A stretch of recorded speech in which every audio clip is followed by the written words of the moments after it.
ini saya akan ngebahas tentang tema yang judulnya pemuda hari ini adalah pemimpin masa depan. Kenapa? Kita semua tahu pemuda punya potensi yang besar, punya kekuatan yang banyak, dan juga semua benefit yang berkumpul pada manusia itu ada di usia muda.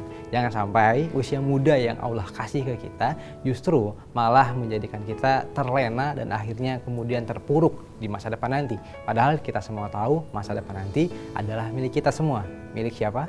Milik kita, pemuda.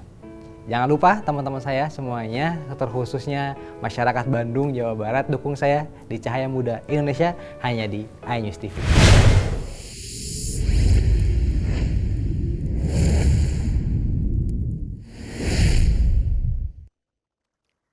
Assalamualaikum warahmatullahi wabarakatuh. Waalaikumsalam warahmatullahi wabarakatuh. Alhamdulillah wassalatu wassalamu ala rasulillah wa ala alihi washabihi wa man walah. Dewan juri yang Allah sayangi dan juga pemirsa Cahaya Muda Indonesia.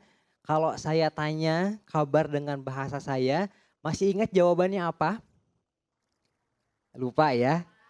Jawabannya nanti adalah Alhamdulillah damang AA, gitu ya. Oke. Kumaha kabarna sadayana?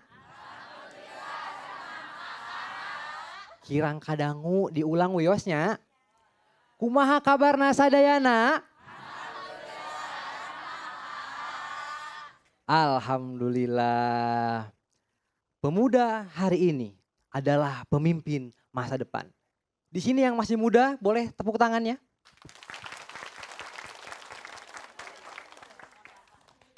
Kalau ditanya 10 tahun, 20 tahun yang akan datang, siapa yang akan menentukan masa depan? Maka jawabannya adalah pemuda. Kalau ditanya siapa yang akan tanda tangan kebijakan 10 tahun atau 20 tahun yang akan datang, maka jawabannya adalah pemuda. Allah Subhanahu wa taala berfirman di dalam Al-Qur'an surat Ar-Rum ayat 54. A'udzubillahi minasyaitonirrajim. Allahul ladzi khalaqakum min dha'fin tsumma ja'ala min ba'di dha'fin quwwah tsumma ja'ala min ba'di quwwah dha'fan wa syaibah ila akhirih. Sesungguhnya Allah Subhanahu wa taala telah menciptakan kalian dalam keadaan lemah. Kemudian setelah keadaan lemah itu kalian Allah jadikan kuat. Dan setelah Allah jadikan kuat, kalian akan kembali ke dalam keadaan lemah. Ibnu Katsir dalam tafsirnya menyebutkan bahwa keadaan lemah yang pertama adalah lemah ketika kita berusia masih dalam bayi. Dan ketika kekuatan kita adalah dalam kondisi seorang pemuda. Dan kelemahan yang terakhir adalah ketika kita sudah menjadi orang tua. Dan hebatnya lagi potensi muda adalah hadirin Cahaya Muda Indonesia. Nabi Muhammad SAW bersabda, Sab'atun yudhilluhumullah fi dhillihi yawma la dhilla illa dhilluh. Ada 7 golongan yang salah satunya akan dinaungi di hari kiamat nanti ketika tidak ada naungan kecuali hanya naungan Allah. Siapa itu? Syabun nasya'a fi ibadatillah. Para pemuda yang apa? Yang taat beribadah kepada Allah Subhanahu wa taala. Ketika hari kiamat nanti para hadirin semuanya.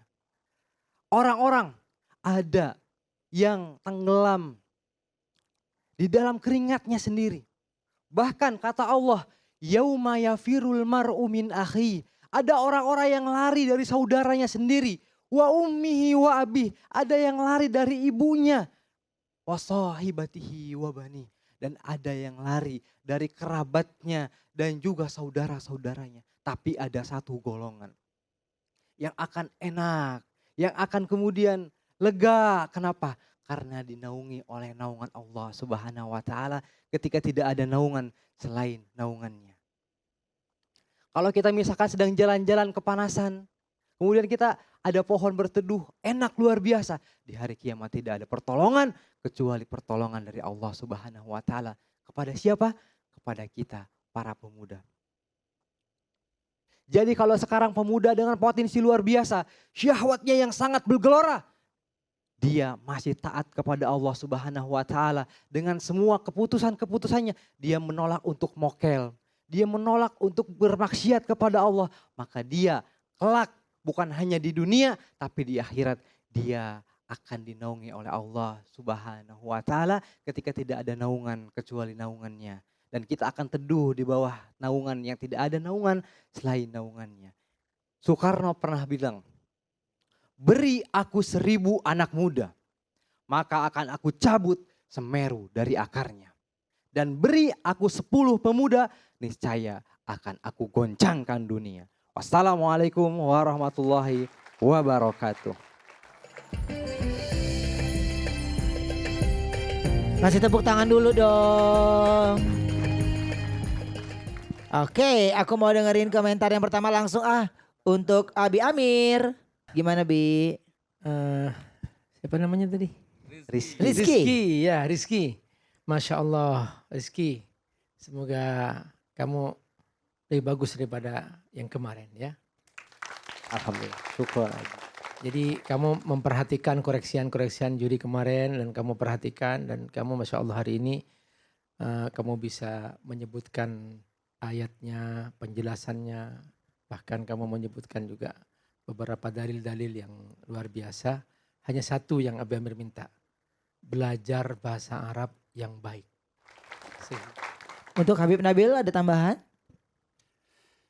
Iya ada, jadi positifnya dulu ya saya sampaikan. Positifnya masukan kami kemarin dilaksanakan oleh Rizky. Misalnya tadi ada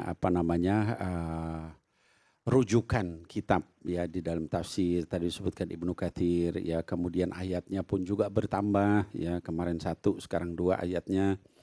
Kemudian hadisnya tadi dibacakan ya dengan lengkap, walaupun tadi Abi Amir juga sampaikan ya bahwa cara membaca ada kesalahan, tapi hadis Masya Allah ya, rawahul Bukhari wa Muslim muttafaqun alaih hadisnya. Jadi judulnya nih Syababul Yaum Rijalul Ghad gitu ya, Masya Allah. Pemuda sekarang jadi tokoh-tokoh nanti bahkan ada tadi Soekarno, Masya Allah ya tambahan. Kemudian runut sistematis ini juga meningkat dari yang kemarin. Syukron. Habib Muhammad, ada tambahan cukup? Cukup. Oke. Baik. Udah cukup belum? Cukup lah ya, emang harus semangat aja hidup mah ya. Gak lu kali. Kita mah semuanya semangat di sini betul ya? Iya. Arafa yang harus semangat dong. Semangat ya. Iya. Semangatin aku dulu dong. Semangat kakak. Ya makasih ya. Kita kasih tepuk tangan dulu dong untuk Rizky Cicalengka ya. Cahaya